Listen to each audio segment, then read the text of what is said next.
교회를 여러분 무엇이라고 생각합니까? 보통 우리가 교회 그러면 교회, 살아나는 교회, 여기 대청동에 있는 교회네, 그렇게 이야기하죠.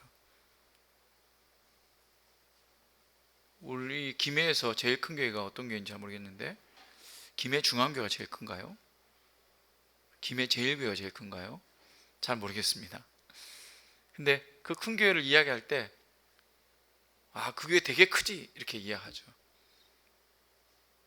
보통 사람들이 그렇게 말할 때는 교회 건물이 엄청나게 큰 거죠. 그래서 그 교회가 크다, 이렇게 이야기하죠. 그래서 세상 사람들이 볼 때 교회는 어떤 건물로 생각을 합니다. 어떤 시골에 살던 아이가 큰 도시로 이사를 왔는데 큰 교회를 가게 된 거예요. 그러면서 그 교회에 갔는데 교회가 크니까 또 굉장히 시설이 잘 되어 있고 너무너무 이렇게 보기에 좋았던가 봐요. 그래서 그 교회 선생님에게, 선생님, 이 교회는 너무너무 크고 좋네요. 이 교회에 진짜 예수님이 계시는 것 같아요. 그렇게 물어봤다고 합니다. 이게 선생님이 뭐라고 대답했냐면, 아니야, 예수님은 너희 마음에 계시고 이 큰 교회는 그냥 예수님의 큰 사무실이야. 그렇게 이야기를 해줬다고 합니다. 아이의 마음에 그 말이 쏙 이렇게 이해가 됐을 것 같아요. 그렇습니다. 교회는 건물이 아니죠. 신약 성경에 교회를 뭐라고 합니까? 에클레시아라고 합니다. 헬라어로 교회는 에클레시아라고 이렇게 기록이 되어 있습니다. 그래서 에클레시아라는 뜻이, 에크라는 것이 아웃이라는 뜻입니다. 밖으로라는 뜻이거든요. 그래서 밖으로 부름받은 성도들의 모임이다. 그래서 에클레시아라는 단어를 씁니다. 밖으로 부름받았다는 게 무슨 말입니까? 세상 밖으로 하나님께서 구별해서 성도라고 부른 그런 성도들의 모임이 에클레시아고 곧 교회다라는 것입니다. 그래서 성도라니까, 성도는 뭡니까? 성령께서 임재해 계신 사람이 성도죠. 거룩한 사람이라는 거죠. 그러니까 거룩한 성령께서 임한 성도들의 모임, 성도들의 한 사람 한 사람이 모여있는 거룩한 공동체인 거죠. 그래서 오늘 성경 본문에도 보면 교회를 하나님의 전이다, 성전이다, 하나님의 성전이다, 거룩한 전이다, 이 말이죠. 그래서 이 하나님의 성전, 거룩한 공동체, 이 거룩한 공동체가 위협받는 가장 큰 그 위협이 무엇인가? 그것은 시기와 분쟁입니다. 이 문제는 초대교회 고린도 교회의 가장 큰 문제였습니다. 사도 바울은 처음 고린도 교회에 편지를 쓰면서 1장부터 그들의 시기와 분쟁의 문제에 대해서 이야기를 했습니다. 그리고 그 이야기가 끝나지 않았습니다. 오늘 본문의 3장까지 그 이야기를 계속하고 있는 것입니다. 3장의 1절부터 23절까지 끝까지 바로 그 이야기를 하고 있는 거예요. 그래서 오늘 제가 본문을 길지만 다 읽었습니다. 고린도 교회에 있는 이 시기와 분쟁의 문제가 얼마나 정말 중요한 문제인지, 이것을 해결해야 교회가 바로 설 수 있다는 거예요. 그런데 이 문제는 2000년 전에 고린도 교회의 만의 문제가 아니라 세월이 이렇게 많이 흘렀어도 오늘날 수많은 교회가 겪고 있는 문제입니다.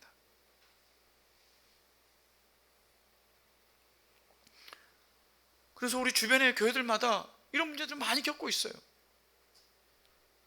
어떤 교회는 정말 이것이 표면적으로 드러나가지고 교회가 쪼개져지고 갈라지는 그런 일들이 있는가 하면, 그렇지 않더라도, 거기까지 하지 않아도 교회 안에 수많은 분파들이 나눠져 있고 끼리끼리 모임이 있고 계층의 어떤 갈등이 있고,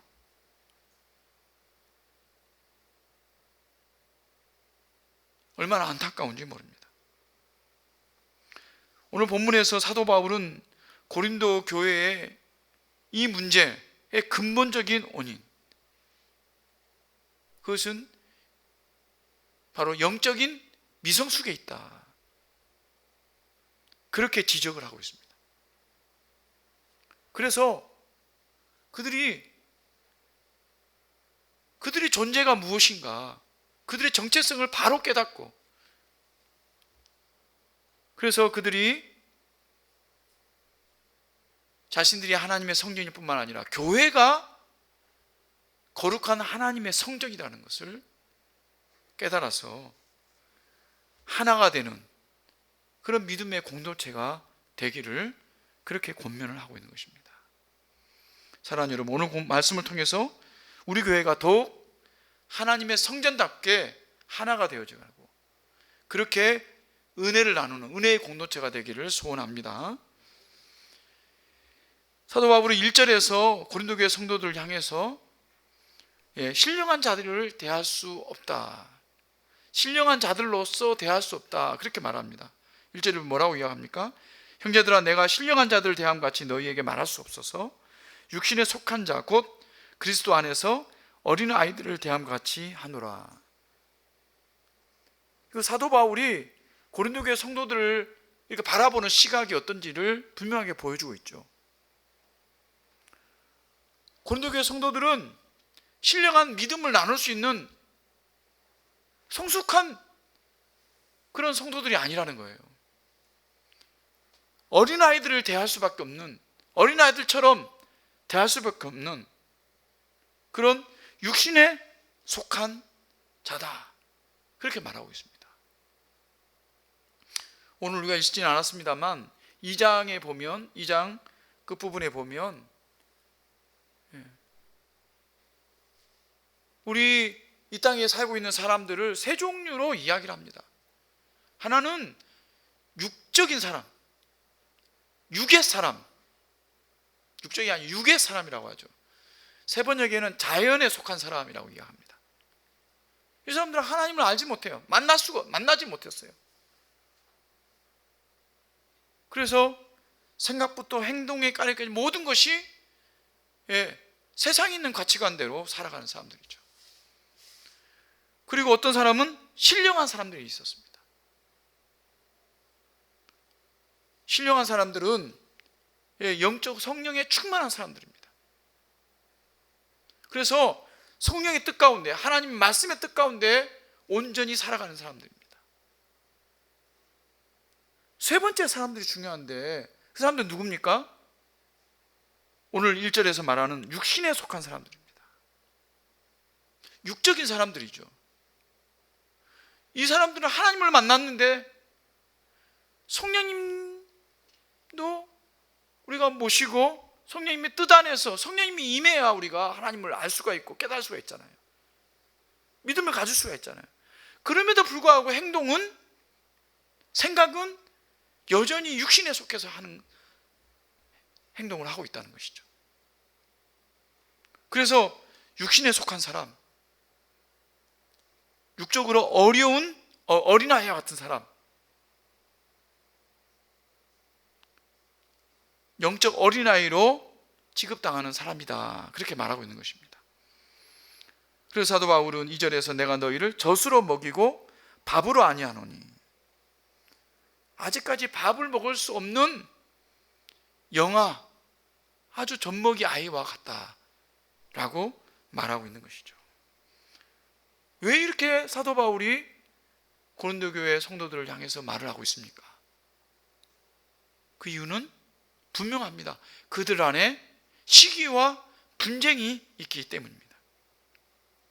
시기와 분쟁이 영적인 그 미성숙한 사람들의 모습이라고 하는 것입니다.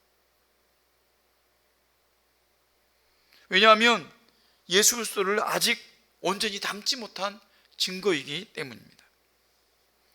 시기라는 게 뭡니까? 상대방의 잘 되는 것을 결코 기뻐하지 않는 것이죠. 분쟁이 뭡니까?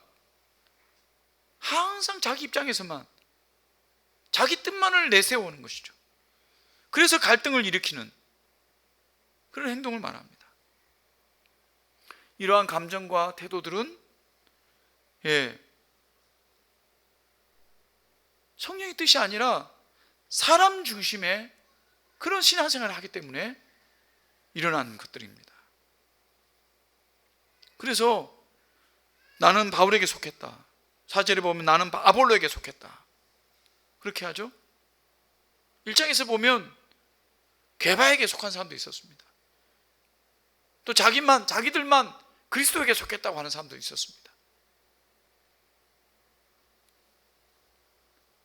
교회가 이렇게 시기와 분쟁으로 4분 5일이 되어 있는 상태입니다. 그들은 자신들이 좋아하는 지도자들을 어떤 소속감을 가지려고 끼리끼리 모였지만 그것이 곧바로 교회의 분열로 이어진다는 것을 모르는 것이죠. 사랑하는 성도 여러분, 우리 안에 혹시 이러한 시기하는 마음, 이 다투는 마음, 그런 마음들이 있지 않습니까? 다른 사람들이 조금 인정받으면 우리 마음에 뭔가 불편한 마음이 생겨요. 내 생각이 좀 받아들이지 않으면 금방 섭섭한 마음이 생겨요.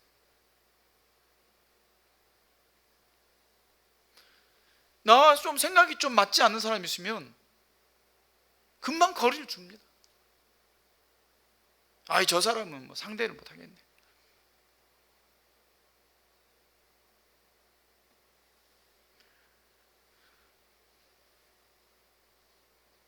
제가 목회를 하면서 그런 일을 우리가 보면 정말 답답할 때가 많습니다. 교회 일을 하다 보면 팀을 짜서 어떤 일을 추진해야 되는데 자기 마음에 이렇게 맞지 않는 사람은, 그런 사람이 있으면 그 팀에 들어가려고 하지 않아요. 난 저 사람 같이 일 못합니다. 딱 잘라가지고 이해가는 사람들이 있어요. 그것도 직분자들이 중에서 그런 사람도 있다고요. 제자훈련도 다 받고 성경 공부도 열심히 하고 새벽기도도 열심히 나오는데, 그럼에도 불구하고 내가 좋아하는 사람, 내가 싫어하는 사람, 상종하지 못한 사람, 친하게 지내고 싶은 사람, 교회 안에서 구별해서 그런 마음을 품고 신앙하는 생활을 하면, 사도 바울 말에 따르면 그 사람은 아직도 영적으로 미성숙한 사람이다, 어린아이와 같은 사람이다 라고 지적받을 수밖에 없는 사람인 것입니다. 그런데도 안타깝게도요, 신앙생활을 오래 한 사람 중에 그런 사람들이 있습니다. 물론 신앙생활을 오래 하다 보면 그런 상처를 많이 받죠. 그런 상처를 한 번, 두 번, 세 번 이렇게 받다 보면 굳어지게 되죠. 상처가 굳어져서 저런 사람들은 아무리 이야기해도 안 돼, 나만 손해야, 뭐 이런 생각들이 들게 됩니다. 그러나 여러분, 그것은 성령께 주시는 마음이 아닙니다. 그 사탄이 주는 마음이고 세상이 주는 마음이에요. 육적인 그리스도인이라는 거죠. 그런 마음에 속아서 그렇게 살면 육적인 그리스도인입니다. 성령께서는 어떻게 이야기합니까? 예수님은 뭐라고 가르쳤습니까? 원수를 끝까지 사랑하라. 자기를 십자가에 못 박는 그 군사들을 향해서 주여 저들을 용서해 주십시오, 저들 알지 못해서 저렇습니다, 강도를 할지라도 회개하고 나오는 그 강도를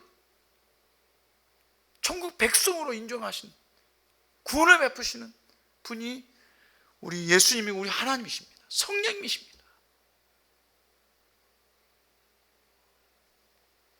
여러분, 우리 마음 가운데 이 시기와 이 다툼의 마음 내려놓으시기 바랍니다. 잘 안 되면 주님께 기도하시기 바랍니다. 노력하시기 바랍니다.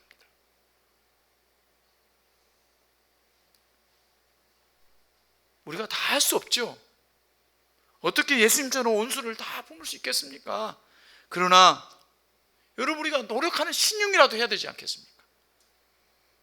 그러면 조금씩 그 아픔을 품을 수가 있습니다. 그래서 여러분, 시기와 분쟁의 마음 내려놓고 조금 더 가까이 나아갈 수 있는, 용서할 수 있는, 그래서 영적 어린아이가 아니라 조금 단단한 음식도 먹을 수 있는 그런 성숙한 성도가 되기를 소원합니다. 사도 바울은 이 고린도 교회 성도들에게 이야기합니다. 나는 심었고 아볼로는 물을 주었다.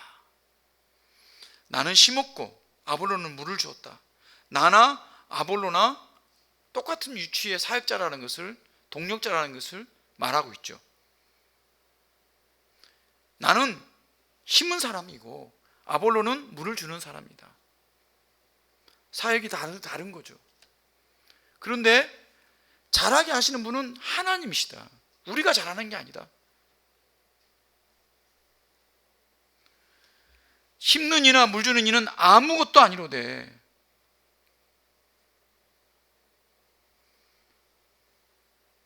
바울이나 아볼로는 아무것도 아닙니다. 게바도 아무것도 아닙니다. 그들은 고린도 교회 성도들을 믿음 생활 잘할 수 있도록 돕는 자들에 불과한 것입니다. 도움이죠, 도움이.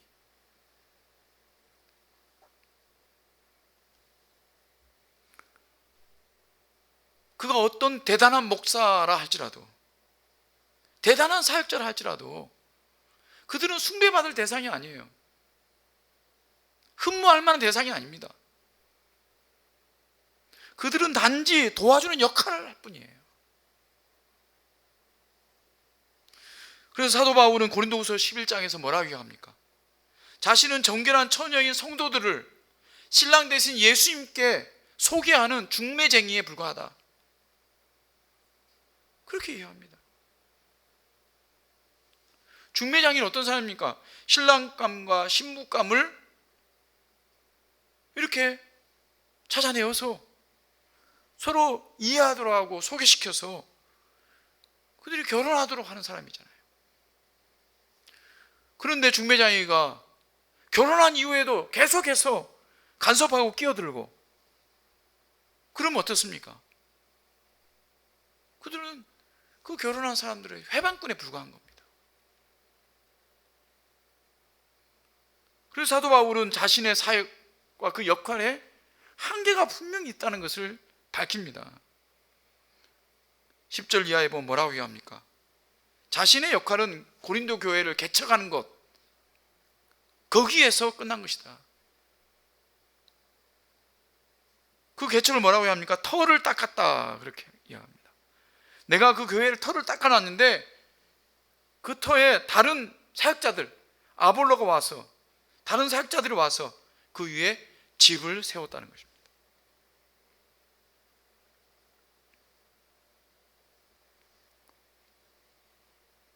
근데 오늘날 교회들 보면 이상해요. 조그마한 교회 목사들은 사실은 별로 거들떠보지도 않습니다. 근데 교회가 1000명이 넘고 10,000명이 넘으면요, 그 교회 목사님을 굉장히 신령하게 봐요. 그 목사님이 하는 말은 죽으라 하면 죽는 신용까지 한다고요. 물론 그래서 교회가 큰지도 모르겠지만, 그러나 여러분, 하나님의 도구에 불과한 겁니다. 그 목사도 똑같은, 여전히 죄의 본성이 남아있는 하나님의 사역자에 불과합니다.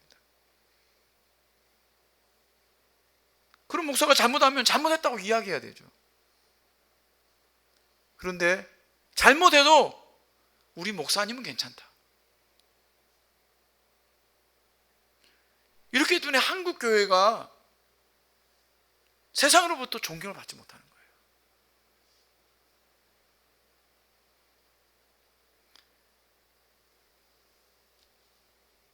아볼로나 사도 바울이나 베드로나 다 하나님께서 성도들을 하나님 앞에 믿음 가운데 세우도록 돕는 도움 역할로 세운 자들이라는 것입니다. 그런데 그들을 따라서 줄을 서가지고 나는 아볼로파니, 나는 게바파니, 나는 바울파니, 그렇게 분파를 나누는 것, 그것은 얼마나 어리석은 거냐라고 사도 바울이 이야기하고 있는 것입니다. 오늘 말씀 가운데 우리가 분명히 깨달아야 될 것이 있습니다. 그것은 무엇입니까?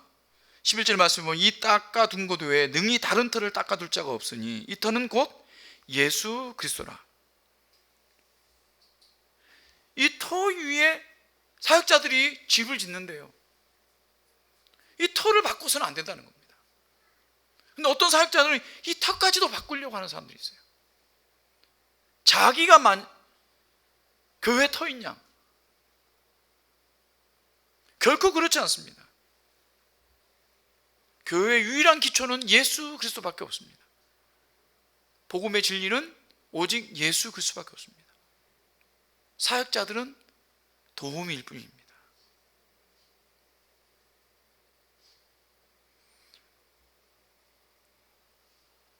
12절 13절의 말씀 보면 만일 누구든지 금이나 은이나 보석이나 나무나 풀이나 집으로 이 터 위에 세우면 각 사람의 공적이 나타날 터인데 그날이 공적을 밝히리니 이는 불로 나타내고 이 불이 각 사람의 공적이 어떠한 것을 시험할 것임이라. 무슨 말입니까? 그 터 위에 집을 세우는 사람들은 그 세우는 공적을 나타낼 수가 있는 것이에요. 이게 정말 귀한 것이죠. 교회를 세우기 위해서 헌신한 것 하나님께서 결코 잊지 않으시다는 거예요. 그래서 마지막 때에 하나님께서 하나님 나라 천국이 이 땅에 임하고 천국 백성으로 하나님과 영광스러운 자리에 살 때 이 사람들에게 칭찬해 주시겠다는 거예요. 그 공적으로 칭찬해 주시겠다는 거예요. 그런데 공적의 종류가 있어요.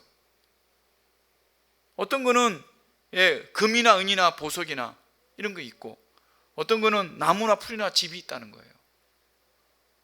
그런데 그날에 공적을 어떻게 평가하냐면 불로 태워서 이렇게 평가를 한대요.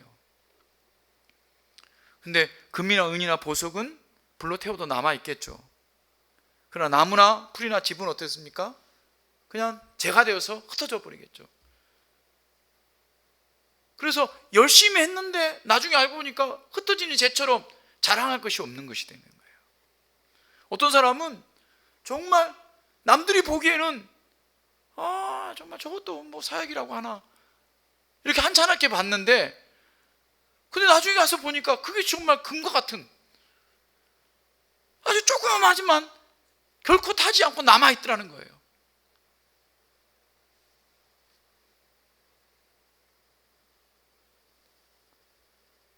그래서 이 공적을 어떻게 세우느냐, 하나님이 주시는 방법, 하나님이 주시는 지혜로 세우느냐, 아니면 인간적인 방법, 세상적인 방법, 세상 사람들이 칭찬하는 그런 가치관대로 세우느냐, 그것이 중요하다는 거죠. 우리가 교회를 섬길 때 마찬가지입니다. 하나님의 교회를 섬길 때 사람들에게 칭찬 듣는 건 아무것도 아닙니다. 사람들이 비교하고 사람들이 막 좋아하고 그런 건요, 마지막 때 가면 다 밝혀지게 돼 있는 겁니다. 우리는 모르죠.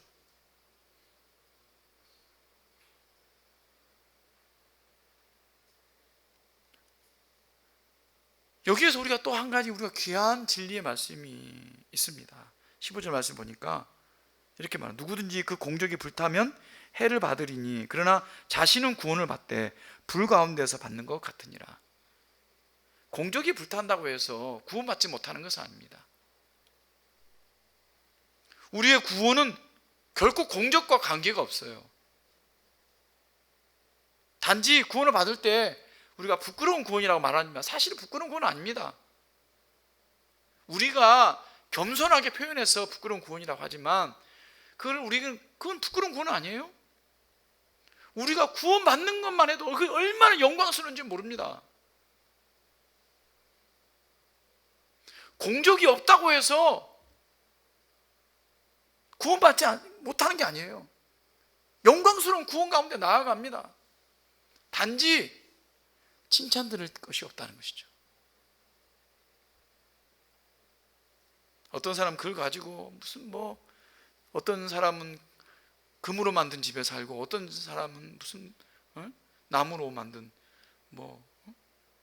그런 이야기 하는데요, 그렇지 않습니다. 천국이 그렇게 구별된다고 한다면 그게 어떻게 천국이에요? 단지 하나님의 칭찬이 있느냐 없느냐 차이지, 우리 모두가 다 영광스러운 자리에서 영광의 찬송을 하며 영광스러운 그런 생명을 누리며 살아갈 겁니다. 우리의 구원은 우리가 열심히 노력해가지고 칭찬 들을 일을 하는 것, 공적, 거기에 달린 게 아닙니다. 우리의 구원의 기초는 오직 예수 그리스도입니다. 그 터가 딱 껴져 있는 겁니다. 그 위에 사역자들이 세우는 겁니다. 우리가 교회 생활하는 것, 신앙생활하는 것은 공적을 세우는 것뿐이지 구원을 이루는 게 아니에요. 구원을 위해서 노력하는 게 아니라는 거예요.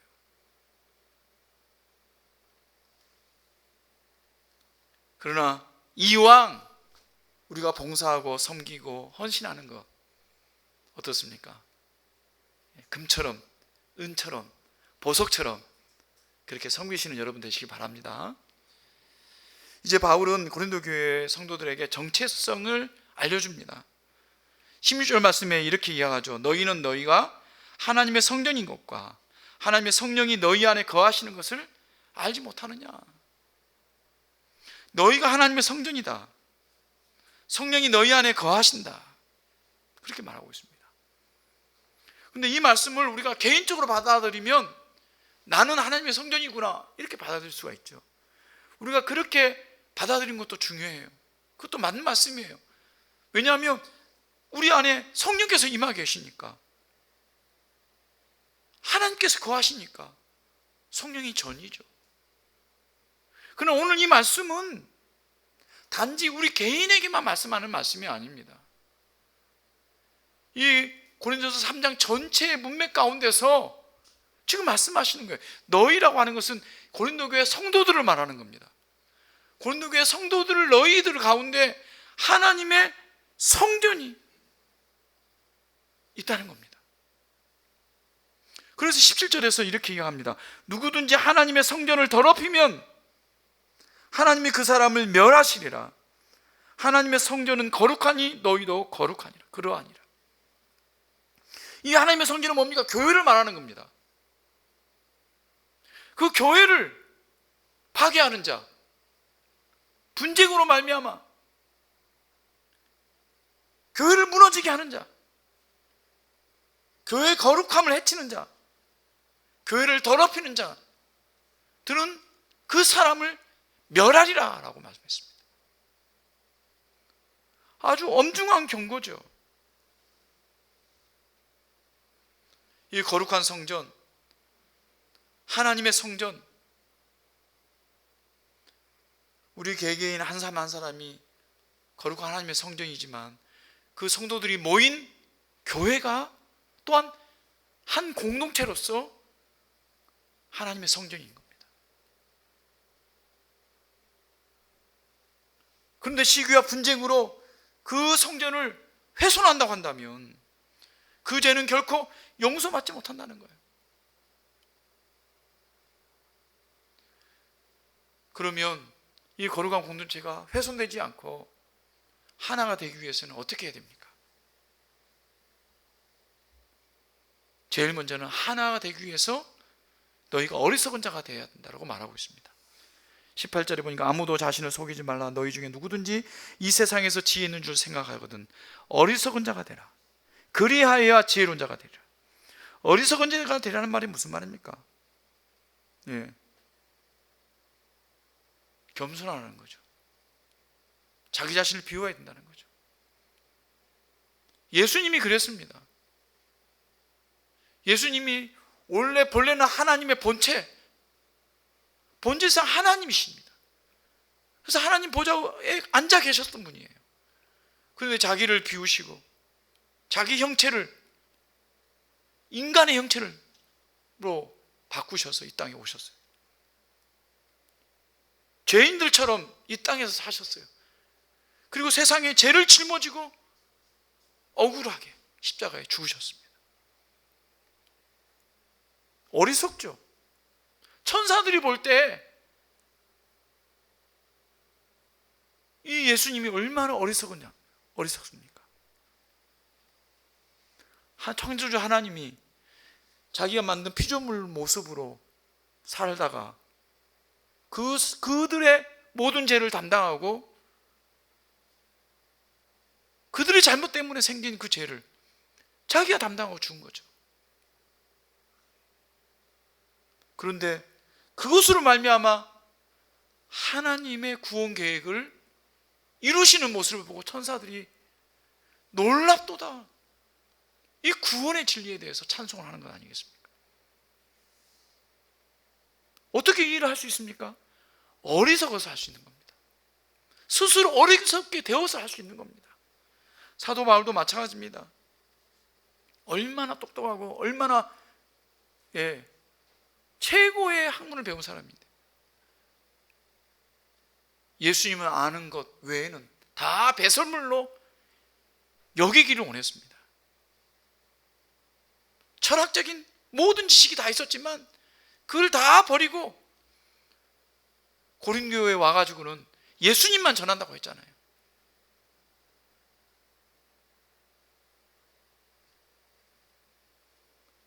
여러분, 우리가 어리석은 자가 되기를 바랍니다. 좀 우리가 무시당하고 자존심을 좀 당하고 이러면은 우리가 발끈하죠. 그런데 여러분, 그렇게 안 하는 사람들 보면 저 사람 뭐 하더라노? 저런데도 화를 안 내네. 바보가. 그런 말 하잖아요. 근데 성경은 그런 바보가 되라는 거예요. 그런 자존심이 상하고 정말 바보처럼 취급을 당해도 그래도 용서하고 사랑하고 섬기고 가까이 하고. 두 번째는 뭐라고 합니까?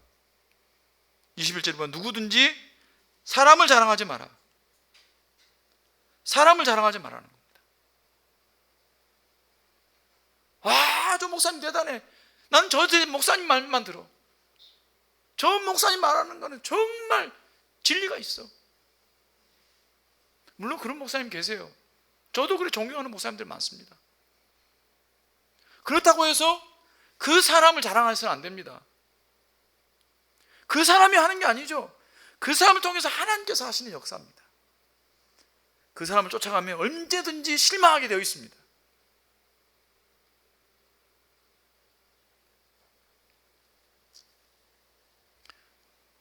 (22절에) 바울이나 아볼로나 게바나 세계나 생명이나 사망이나 지금 것이나 장래의 것이 다 너희 것이고 너희는 예수 그리스도의 것이고. 그랬습니다. 무슨 말입니까? 바울이나 아볼로나 게바나 세계나 생명이 다 너희들을 돕기 위해서 존재하는 존재예요. 그런 사람들, 사역자들, 훌륭한 목사들, 그 사람들 왜 하나님께서 그걸 훌륭하게 만들었냐면 너를 돕기 위해서 만든 거예요. 너를 돕기 위해 존재하는, 그 사람을 통해서 뭐를 알아야 됩니까? 하나님을 알도록 우리에게 보내주신 거예요. 그 훌륭한 사람들을 만나면 그 사람을 통해서 하나님을 알려고 노력해야 되는 거예요. 그 사람을 통해서 진리를 더욱더 깨닫게 하려고 노력을 해야 되는 거예요. 그 사람을 존경하고 그 사람 졸졸 따라다니라는 게 아니라 그 사람을 통해서 하나님을 알아야 되는 거예요. 근데 사람들은 그 특정한 사람들 중심으로 모입니다. 그 사람을 숭배합니다. 그 사람 매니아가 됩니다. 그리고 나중에 그 사람이 무슨 말을 다 듣습니다. 잘못 판단해도 들어요.